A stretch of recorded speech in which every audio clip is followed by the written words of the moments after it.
Alloh taolo u zotni rozi qilishimizni yo'li ota-onani rozi qilish ekanligini aytdi. Oyatida aytdi, Qur'onida aytdi.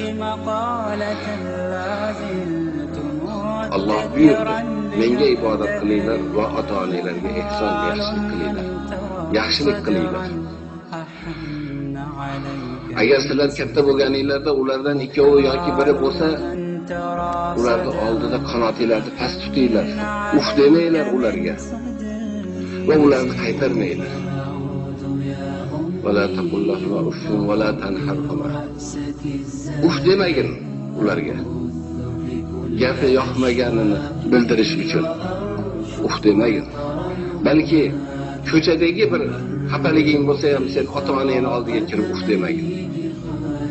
Bunday deyishga haqqing yo'q sening. Endi wala tanharhuma degani uf demaslikdan tashqari ularni oldida qo'lingni bigiz qilib, qo'lingni o'ynatib gapirma degan.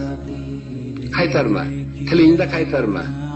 Uf dema, qo'ling bilan ham qaytarmagin. Allohning buyrug'i. Haqlariga duo qilgin deydi doim. Boshqa ish qila olmaymiz biz. Ota-onamiz haqiqiy tinmay, tirik bo'lsa ham, o'tib ketgan bo'lsa ham duo qilamiz. Bu vazifamiz, vojibimiz, Allohning bizga buyrug'i shu. Alloh subhanahu va taolo duo qilgan. Mendan rahmat so'ragan ularga.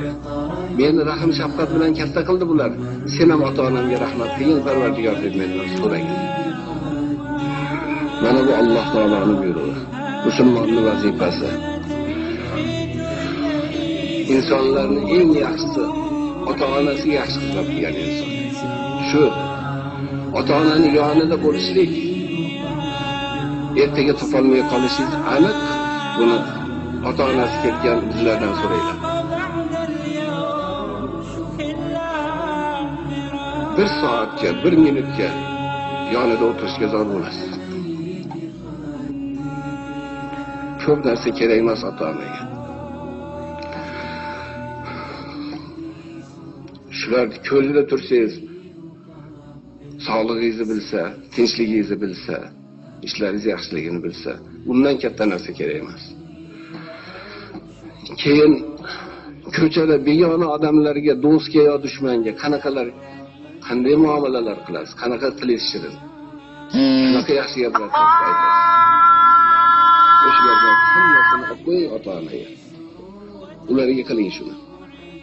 Hamma qo'pol gap ularga qolmasin, do'ngillash.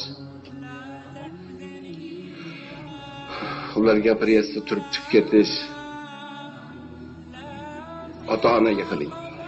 Jannat sizniki bo'ladi. Alloh, uni rasuli